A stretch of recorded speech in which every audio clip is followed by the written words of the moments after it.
CPI 보면서 예상치 대비 뭐 0.1% 높게 나왔으니까 이런 거 이제 안 중요하다. 0.1% 높게 나오든지 낮게 나오든지 이런 거 이제 신경 쓰지 마라. 이런 거 다 필요 없다. 중요한 건 추세다. 추세가 중요하다 보니까 금리를 봤을 때 섣불리 금리를 내렸다가 다시 올리는 게 최악의 시나리오다. 근데 캠 그리핀은 인플레 앞에서 연준은 약자다.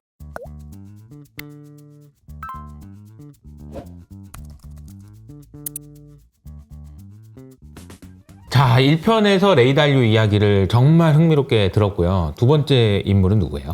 두 번째 인물은 제가 아마 처음 소개하는 인물인 것 같은데요. 네. 이분의 이제 체급에 비해서 제가 이 사람을 소개를 안 했지 싶었습니다. 아, 네. 제가 이제 제목이 새로운 헤지펀드의 제왕이 최근 또 시장 전망과 이분이 또 인공지능과 또 뗄래야 뗄 수 없는 분이거든요. 그래요. 그래서 어떻게 전망을 했는지 한번 알아보도록 하겠습니다. 네, 이 새로운 헤지펀드의 제왕은 뭐 아실 분들은 아시겠지만 이제 켄 그리핀입니다. 68년생, 55세고 이제 시타델이라는 기업을 창업을 해서 지금까지 이끌고 있고 운용 자산도 어마어마하고 개인 자산도 50조 원, 네. 어마어마한 성공을 이룬 분이고 제가 이제 새로운 헤지펀드의 제왕이다라고 한 거는 이 원래는 브리지워터가 역대 헤지펀드 수익 한 1위를 지키고 있었거든요. 지금도 규모는 1위입니다만. 근데 최근에 이제 시타델이 수익 1위로 올라섰더라고요. 그렇군요. 네, 그래서 또 레이 달리오가 은퇴하기도 했으니까 켄 그리핀이 새로운 헤지펀드의 제왕으로 올라선 거 아닌가 싶고 새로운 헤지펀드의 제왕답게 연봉이 어마어마합니다. 조대 연봉. 이게 무슨 이런 말은 또 처음 들어보네. 억대 연봉은 들어봤어도 조대 연봉이 뭡니까? 조대 연봉. 뒤에 공이 여러 개가 더 붙더라고요. 조대 연봉. 네. 네, 그리고 이제 이 정도로 투자 성공한 사람이면은 워런 버핏도 뭐 초등학교 때부터 투자했다 뭐 그러잖아요. 그래서 이분도 그럴 것 같았는데 알고 보니까 실리콘밸리 기업가 같은 삶을 살았더라고요. 그러니까 이 68년생이면은 이제 빌 게이츠라든지 스티브 잡스보다 약간 뒷세대거든요. 그러니까 그때 당시 이제 이 PC가 흥하던 시기에 프로그래밍에 빠져가지고 고등학교 때 교육용 소프트웨어를 만들어서 엑시트하고 이랬을 정도로 상당히 실리콘밸리 기업가의 길로 가는 듯 하다가 이제 대학 가서 옵션 맛을 봐버려가지고 홈쇼핑이 굉장히 또 과대평가됐다 이런 얘기 듣고 풋옵션을 샀대요. 수익을 봐가지고 여기 이제 맛이 들려서 돈 맛을 봤구나. 그렇죠. 이제 투자의 길로 이렇게 걸어갔다고 합니다. 근데 이제 돈 맛을 보는 건 좋은데 하여튼 뭐 재산이 50조가 돼가지고 진짜 재산이 고등학교 아니 저기 뭐야 대학교 때 돈 맛 보는 사람 많거든요. 근데 모두가 다 그런 거 되는 건 아니지만 재산이 50조고 조대 연봉이라고 그러니 좀 부럽네요. 그런데 이제 제가 프로그래머의 길을 걸었다고 말씀드리지 않았습니까? 그러니까 이제 이분이 퀀트의 아버지라고 하는 에드워드 소프의 책을 읽더니 내가 이거 코딩도 좀 하는데 투자도 관심입니다. 이거 두 개를 합칠 수가 있네? 라고 하면서 이제 퀀트의 길을 이제 가기 시작했고 제가 마지막에 HFT의 제왕이라고 말씀드렸는데 이제 시타델이 이 퀀트 트레이딩을 많이 하거든요. 그중에서 이제 하이 프리퀀시 트레이딩이라고 하죠. 극초단타 트레이딩. 그렇지 뭐 그 선물이 먼저 움직이고 현물이 아직 안 움직였을 때 그거를 밀리세컨드 단위로 수백만 분의 1초 단위로 먼저 딱 치고 막 3년물 금리 올랐는데 5년물 아직 안 올랐네. 얼른 가서 치고. 그래서 막 그 속도 경쟁이 어마어마하게 치열하게 하잖아요, 월가에서는. 그래서 거기서 이제 승자 자리에 올려서 HFT의 또 제왕이라고 불리고 있습니다. 그렇군요. 시타델의 CEO 켄 그리핀에 대한 이야기입니다. 처음 들어봐서 더 기대가 돼요. 조대 연봉이라고 제가 말씀드렸는데 작년 연봉이 공개가 됐거든요. 탑10 연봉이 3조 4천억을 받으셨더라고요. 3조요? 네네. 잠깐만. 3조 4천억의 연봉이라고요? 네. 그러니까 물론 이제 이 월급처럼 그런 순수 월급 아니다. 본인이 이제 자기 헤지펀드에 지분도 있으니까 거기서 나온 수익에 그리고 또 이제 헤지펀드 매니저들은 초과 수익을 내면 성과보수를 받잖아요. 받으니까. 그 성과보수 합쳐서 이제 3조 4천억을 받았는데 뒤에 우술이라도 좀 어떻게 떼주시면 우술이라도 그렇구나. 너무 PD분의 지금 함소리가 지금 이어지고 있어요. 지난번에 설명할 때 비레크만도 이거 조가 될 뻔했다 그런 얘기 했었잖아요. 쉽게 못 됐는데. 근데 켄 그리핀 3.4조 계속 해야 됩니까 이거? 그래서 오늘 어떤 얘기를 했느냐 엉뚱한 얘기는 아닌가요? 어쨌든 이런 얘기를 하더라고요. 금리 인하 기대를 사람들이 하잖아요. 그 기대가 오히려 금리 인하를 늦출 거다. 이건 또 무슨 말인가요? 금리 인하를 기대하면 금리 인하를 늦춰준다. 그리고 또 요즘 시장에 대해서 어떻게 생각하냐 물으니까 시장이 좀 양분화된 것 같다. 어떻게 양분화되는지 뒤에서 말씀드리겠습니다. 그래서 어디 베팅할 것인가 좀 고민을 해봐야 된다라고 얘기를 했고요. 그리고 이제 본인이 주목하는 두 가지 리스크가 있다. 시장은 언급을 안 하는데 나는 좀 이렇게 중요하게 생각하는 리스크가 두 가지가 있다라고 얘기를 했고 이제 퀄트 고인물이다 보니까 AI, 머신러닝과 떼놓을 수가 없거든요. 또 요거에 대해서도 이제 본인의 뷰를 밝혔습니다. 네, 우선 물가에 대해서는 이렇게 얘기를 했습니다. 이제 요 도표 이제 CPI인데요. CPI 보면서 뭐 이런 거 이제 보지 별로 마. 안 중요하다. 그러니까 도추세적으로는 네. 우리가 이제 항상 이 CPI 물가 발표 나오면 PC도 그렇고 뭐 예상치 대비 뭐 0.1% 높게 나왔으니 낮게 이런 거 이제 안 중요하다. 0.1% 높게 나오든지 낮게 나오든지 이런 거 이제 신경 쓰지 마라. 저번에 뭐 CPI가 0.1%뭐 높게 올라와서 뭐 시장이 쇼크를 받았습니다. 이런 거 다 필요 없다. 중요한 건 추세다. 아하. 지금 이제 물가가 자기가 봤을 때는 2%로 못 갈 것 같은데 그래도 3%에서 안정화되는 추세를 보이고 있고 시장도 이거를 나름 받아들이고 있는 것 같다. 그래서 이 추세가 유지되느냐가 중요하다라고 이렇게 얘기를 했습니다. 아시는지 모르겠지만 제가 물가 가지고 속보 찍은 적이 없어요. 이제 그렇죠. 어느 순간부터 제가 물가가 나와도 안 할게요. 뭐 이런 식으로 안 중요한 것 같아요. 이러면서 속보를 안 했었거든요. 근데 이분도 역시 CPI는 안 중요하다. 이런 거 보지 마세요. 이런 얘기네요. 그러면서 이제 아까 추세가 중요하다고 말씀드리지 않았습니까? 그러니까 이제 추세가 중요하다 보니까 금리를 봤을 때 섣불리 금리를 내렸다가 다시 올리는 게 최악의 시나리오다. 이건 정말 최악인 게 연준을 누가 믿겠어요, 그러면. 그렇죠. 이제. 추세가 중요하기 때문에 근데 연준도 이걸 안다. 잡기 위해서 이런 금리 정책은 최악이고 근데 연준도 이걸 안다. 그래서 연준이 시장봉의 생각보다 금리를 늦게 내릴 거라는 거죠. 연준도 이게 이렇게 추세를 뒤집히면 안 되니까 금리를 내렸다가 그리고 연준이 또 금리를 늦게 내린 이유는 연준이 생각보다 약자이기 때문이다라고 얘기를 했습니다. 그래서 우리가 좀 이해가 안 되잖아요. 네. 연준을 뭐, 엄청 많이 보고 네. 있는데. 파월이 뭐 주시장 들었다 놨다 하고 막 그렇게 생각을 하는데 그렇죠. 근데 캠 글피는 인플레 앞에서 연준은 약자다. 왜냐면은 지금 이 인플레를 부추긴 요소를 봐라. 탈세계화 그리고 미국 정부에 쌓여가는 부채. 탈세계와 이제 세계 질서의 변화와 미국 정부 이제 미국이란 거대한 나라가 점점 나이가 들어가고 쓸 돈이 많아지고 이런 거에 대해서 고작 이제 인플레를 잡을 수 있는 수단은 금리밖에 없는데 금리로 탈세계화랑 부채랑 싸워야 되는데 어떻게 잡아? 이게 게임이 되냐? 이게 안 되는 것도 연준이 알고 있기 때문에 섣불리 금리를 못 내리는 거다. 완전히 잡혀야. 그러니까 심지어 깊은 침체가 오더라도 차라리 인플레를 잡는 수순으로 갈 거다. 자기도 그렇게 가야 된다고 보고 그러면서 이제 앞서 말씀드린 것처럼 이제 금리 인하 기대가 금리 인하를 늦춘다라고 제가 말씀드렸는데 그러니까 시장이 조기 금리 인하 기대, 그러니까 연준이 생각하는 것보다 더 많은 더 빠른 금리 인하를 기대를 하니까 이미 시장이 지금 떠버렸잖아요. 맞아요. 그 기대감 때문에. 그렇게 금융시장이 완화가 되면은 긴축 효과가 상쇄가 된다는 거죠. 연준이 바라는. 그렇게 되면은 연준이 이 긴축을 오히려 더 길게 가져갈 수밖에 없다. 그렇기 때문에 시장의 금리 인하 기대가 어쩌면은 실제 금리 인하를 좀 늦춘 효과가 있을 수도 있다라고 얘기를 했습니다. 시장의 금리 인하 때문에 지금 뭐 S&P 사상 최고치, 비트코인 사상 최고치, 금리 낮아. 이런 상황에서 또 금리를 내려야 되는 상황이라서 파월의 고민이 굉장히 많아질 것 같다라는 생각이 들고 딱 이 질문이 이번 FOMC 회의 때 있었어요. 금융시장이 너무 완화된 것 같은데 괜찮나요? 이렇게 질문하니까 파월이 뭐라고? 잘 못 들었는데? 금융시장 완화됐었나? 이러면서 이제 딴청을 피워가지고, 이 사람 뭐지? 막 이런 생각을 했다는 얘기가 있었거든요. 근데, 이 얘기를 딱 짚어주셨네요. 그러면서 이제 시장에 대해서 자기 시장이 지금 양분화된 것 같고, 네.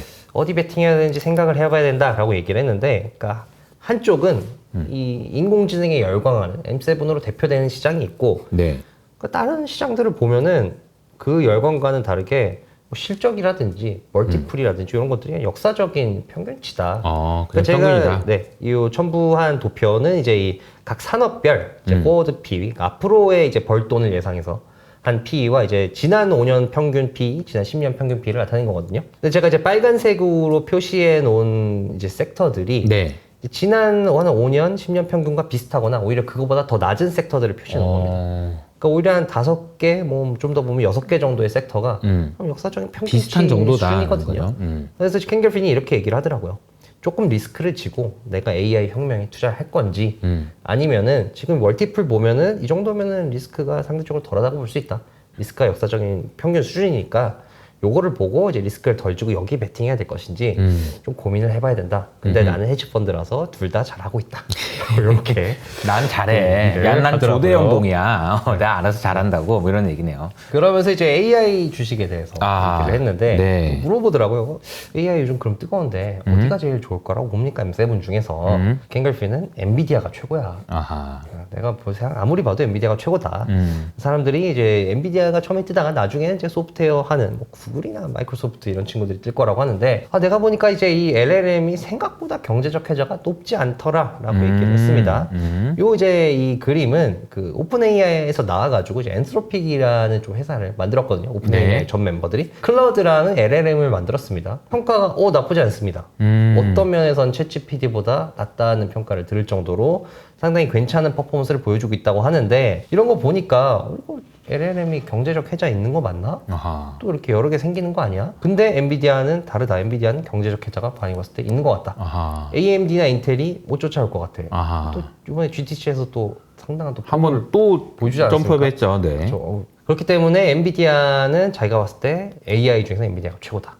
이렇게 얘기를 했습니다. 그러니까 지금 LLM이 할만하다, 경제적 혜자가 없다라는 얘기는 어떤 얘기냐면 나도 LLM 할 거야 라고 하는 애들이 많아지는데 이 친구들은 반드시 엔비디아 가서 나 GPU 줘 라고 할 수밖에 없기 때문에 줄을 서시오 라고 된다는 거죠. 그래서 엔비디아의 혜자는 계속될 것 같다라는 이야기인 것 같습니다. 이제 본인이 이제 주목한 리스크 두 가지를 얘기를 했는데 첫 번째는 지역은행입니다. 그 보도가 많이 안 되긴 했습니다만 지난달, 지지난달에 또 지역은행 사태가 하나 터졌거든요. 네, 뉴욕 커뮤니티 뱅커프라고 이제 지역은행 하나다가 또 문제가 생겨가지고 이제 상업용 부동산 대출과 관련해서 또 긴급하게 자금이 또 투입됐습니다. 킹글핀도 여기 이 자금 투입에 좀 참여하기도 했고요.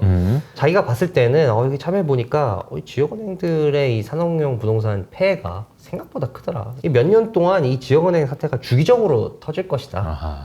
그리고 이 또 BTFP 이제 실리콘은행, 밸리은행 사태 터졌을 때 연준이 또 구제금융을 하기 위해서 만든 그 프로그램이 또 곧 종료가 된대요. 됐어요. 네. 네. 3월 달에 종료가 됐습니다. 네. 그래서 이거 종료되면은 더 자주 터지지 않겠느냐. 시장은 여기 그렇게 그다 신경을 안 쓰고 있는 것 같다. 그래서 이게 좀 리스크라고 본다라고 얘기했습니다. 상업용 부동산을 이제 알면 알수록 너무너무 심각해서 그냥 안 보고 싶어. 그거 터진다고 생각하면 너무 끔찍하니까 그냥 안 보고 싶어. 이런 생각인 것 같아요. 시장의 생각이. 무시하는 건 아니고요. 알아요. 다 어려운지. 근데 터져. 너 생각도 하기 싫어. 뭐 이런 정도의 느낌 아닌가. 계속 은행 망하고 있죠. 두 번째는 이제 미국 신용등급 강등을 뽑았습니다. 작년에 또 굉장한 이 화제 아니었습니까? 맞아요. 근데 뭐 잠깐 바람 불다 지나갔다 요거죠. 요것도 신용등급 강등됐는데 뭐 예년 예산 뭐 내년도 목표하고는 보니까 거의 뭐 2년간 20%를 증액을 하는 7조 달러로 예산을 이게 말이 되냐? 난 이해가 안 된다. 그래서 미국이랑 사이 안 좋은 나라들에서 이런 것 때문에 결국에 국채 던지기 시작하면은 이거 이제 답이 없는 것 같다라고 얘기를 했는데 이런 거에 대한 또 반론이죠. 결국에는 미국밖에 답이 없는 거 아니냐. 그래서 그 부채 한도 상향 요 이슈 때도 생각을 해보시면은 그때 서베이를 했었거든요. 네. 부채 한도 통과 안 돼서 큰일 나면은 어떤 자산을 사겠습니까? 1위가 금이고 2위가 미국 채권. 아니 부채 한도가 문제가 돼서 미국이 디폴트가 난다는데 그래도 난 미국한테 빌려줄 거야 라는 거잖아요. 오히려 싸게 살 수 있는 기회 아니야? 오히려 더 좋아. 그쵸. 이러면서 그런 반응을 보였다는 거죠. 왜냐면은 뭐 지금 경기 봐도 미국은 침체 안 맞을 것 같고 잘 나가고 그러니까요. 오히려 다른 나라들이 지금 힘든데 이번에 최근에 이제 BOJ 그러니까 일본 중앙은행에서 금리를 올리니까 잠깐만 금리 올리면은 일본 사람들이 해외에 투자한 거 팔고 들어오는 거 아니야? 이런 걱정을 했거든요. 그거 팔아도 살 게 없어. 일본, 미국 국채 파는 거 아니야? 아니 그거 팔고 살 게 없어. 그래서 그냥 놔둬. 이런 분위기가 지금 연출되고 있는데 그런 상황인 것 같아요. 그러니까 여기에 대해서 대답을 합니다. 여기 키는 자기가 봤을 때는 미국이 앞으로 잘 나간다는 전제가 있는 건데 네. 미국이 잘 나가려면 AI를 잘해야 돼. 아하. 근데 미국이 지금 뭐 AI 승자 맞다. 바이에서도 뭐 미국이 지금 혁신을 다 주도하고 있고 그건 맞는데 그러면은 과연 이 AI가 사람들이 기대하는 것만큼 미국을 성장시켜줄지에 대해서는 고민을 해봐야 된다. 결국 문제가 돌아서 다시 또 AI로 왔네요. 과연 게임 체인저일까? 본인이 생각해보니까 일자리 뭐 통계 보면 많이 대체했다고 한다. 아하. 근데 하지만 그 까보면은 대부분 저숙련 노동이다. 사회를 전체적으로 이 생산성 올리려면은 저숙련이 아니라 고숙련 노동들도 대체해야 되는데 아직까지는 조금 그게 안 된다라는 거죠. 물론 이제 뭐 개발이라든지 코딩이라든지 장문이나 뭐 데이터 라벨링, 데이터 분류에서는 혁신 맞다. 근데 거기서만 혁신이지 사회 전체를 바꾸는 게임 체인저까지는 아니다. 그래서 본인이 봤을 때는 이제 대신에 중소기업 단에서는 게임 체인저 맞다. 이 LLM이라든지 이런 이 AI의 지금 혁신을 잘 사용하는 기업이 여기서 승자가 되긴 할 것이다. 근데 내가 봤을 때는 나도 이제 AI 많이 써보고 했는데 국가 전체적으로는 아니야. 중소기업, 우리 HS 아카데미 같은 거죠. 저희 이제 직원들 PD 고개를 끄덕거리고 있지만 LLM 아주 잘 쓰고 있습니다. 그렇죠? 그래서 게임 챌린저가 될 수 있으면 좋겠다라는 생각이 들어요. 이 진행자가 물어보더라고요. AI 시대에 그럼 투자 어디 관련해서는 투자하나? 네. 이 AI 이렇게 투자 잘하면 인간 투자 어떻게 해야 됩니까? 아하. 근데 여기서 역시도 AI가 생각보다 안 똑똑해. 똑똑하다고 하는데 ChatGPT 생각보다 그렇게 똑똑하지 않아. 결국 얘네들이 하는 거는 인터넷에서 본 데이터들 그냥 사력 있게 되새김질 하는 거야. 아, 네네. 배운 거 이렇게 잘 뱉어내는 거야.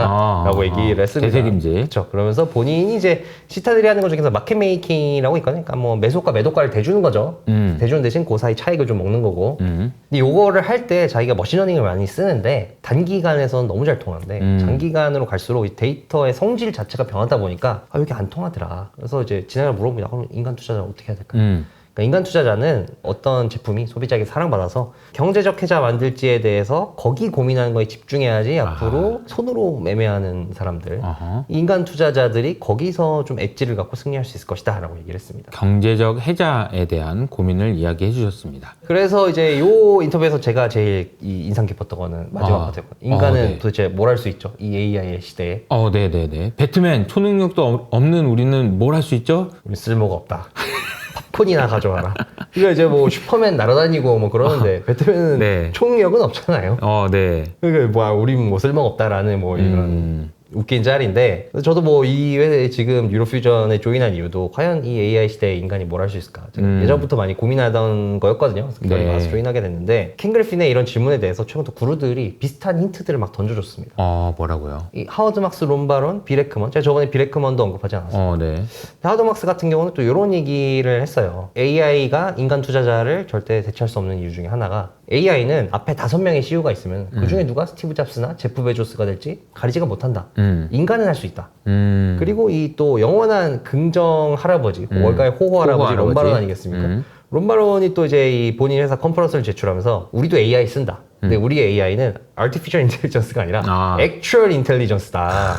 그러니까 실제 지식. 이게 뭐냐면은 이제 이분 투자를 할 때 뭐 재무제표도 보고 다 하지만 제일 중요하게 보는 게 사람이거든요. 그러니까 팀이랑 사람을 많이 본다. 이 기업에 왜 투자했어요? 나는 이 팀과 이 지금 대표가 굉장히 좋은 사람이고 이런 사람이면은 뭐 아이템이 어떻든 분명히 성공할 수 있을 거야 라고 하면서 이런 걸 굉장히 강조를 하거든요. 그리고 빌 에크먼도 이 자기가 같이 투자할 때 10K, 10Q 그러니까 인터넷에 널린 것들 볼 수 있는 거 문서들 그리고 뭐 유튜브나 팟캐스트 이런 거 보거나 이 공부하고 투자하는 거야 라고 얘기를 합니다. AI 못하고 사람이 할 수 있는 게 적은 데이터를 통해서 이제 추론하는 능력 아니겠습니까? 그러니까 AI는 결국 이제 귀납을 잘하는 거죠. 많은 데이터를 가져와서 그 데이터에 이제 공통점, 패턴을 찾아내는 거고 근데 데이터가 적은 거는 AI가 잘 못하잖아요. 근데 인간은 우리가 제가 저번에 이제 연역적 추론에 빗대서 말씀드렸습니다만 인간은 데이터가 적더라도 우리가 추론을 할 수가 있습니다. 뭐 귀납적 방법도 쓰고 연역도 쓰고 다 섞어 쓰면서 추론하는데 그 추론이 저는 어떻게 보면 이제 내러티브를 그려내는 거라고 생각하거든요. 왜냐면 이제 비트코인 같은 경우는 우리가 처음 보는 그런 자산이잖아요. 그쵸. 근데 그거에 대해서 이게 뭐 대체 통화 같은 걸로도 비유를 하다가 비트코인 자체 특성으로 어떻게 앞으로 미래가 그럴지 우리가 내러티브를 그리면서 상상하기도 하고 이러면서 투자를 하는데 그것과 관련해서 제가 이 구루 컨텐츠를 효율적으로 소비하는 법을 말씀드리고 싶습니다. 그래서 이건 뭘까요? 구루 컨텐츠를 효율적으로 어떻게 하면 소비할 수 있느냐? 네, 그래서 제가 구루 컨텐츠를 지금까지 많이 하고 앞으로도 할 예정입니다만 계획 중점적으로 두는 게 이제 내러티브를 좀 중요시 하거든요. 내러티브, 네. 뭐 숫자가 워렌 버핏이 아니고 이거 중요하다 그랬다. 요거 산다 그랬다. 요게 아니라 워렌 버핏이 여기까지 가 일까지 어떻게 생각을 했을까? 그쵸. 그거를 추론하는 과정을 제가 최대한 많이 보여드리려고 하는데 이게 이 앞서 말씀드렸듯이 인간이 AI보다 잘할 수 있는 부분 아니겠습니까? 내러티브를 그려내는 거. 이 한자는 이제 수팔이라고 무도에서 중요한 단어 중에 하나입니다. 무슨 뜻이에요? 그러니까 그러니까 자기가 배운 거 있지 않습니까? 복싱 지금 뭐 처음 가서 스텝을 배우고 잽을 배우고 원투를 배우고 그 배운 거를 그냥 계속 반복하는 거야. 몸에 익을 때까지. 눈 감고도 하고 자다가도 일어나서 할 때까지. 그러다 이제 깨버려야 됩니다. 배운 거를 다 잊고 잊어버려야 됩니다. 그 다음에 마지막에 자기만의 길을 가야 됩니다. 거인의 어깨라고 하지 않습니까? 네. 제가 이제 내러티브를, 그러니까 거인의 어깨까지 가는 길을 보여드리면 거기까지 열심히 올라가시고 그 사람들이 뭐 시장에서 몇십 년 동안 대단한 성공을 이루고 생존하는 사람들 아니겠습니까? 그래서 그 거인의 어깨에 올라가서 뛰어 내리셔야 됩니다. 자기의 길을 가셔야 됩니다. 그렇게 보시면은 제가 하는 컨텐츠들을 조금 더 이 투자에 도움이 되게 볼 수 있지 않을까라는 말씀을 드리고 싶었습니다. 야, 이게 너무 멋있는 말씀을 해주시네요. 이게 배우고 그것이 정말 몸에 익힐 때까지 열심히 학습한 다음에 뛰어내려라. 그걸 격파할 수 있을 정도가 돼야 된다. 아, 너무 좋은 말인 것 같습니다.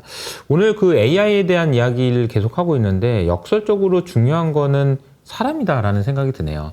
사람만 할 수 있는 거고, 그리고 그 사람이 어떤 사람인지를 알아내는 것이 결국 투자에서도 가장 중요하고, 또 반대로 생각해보면 이 영상을 보고 계시는 여러분은 어떤 사람이 되고 싶은지에 대해서도 질문을 한번 던져보시는 것도 좋을 것 같다라는 생각이 듭니다.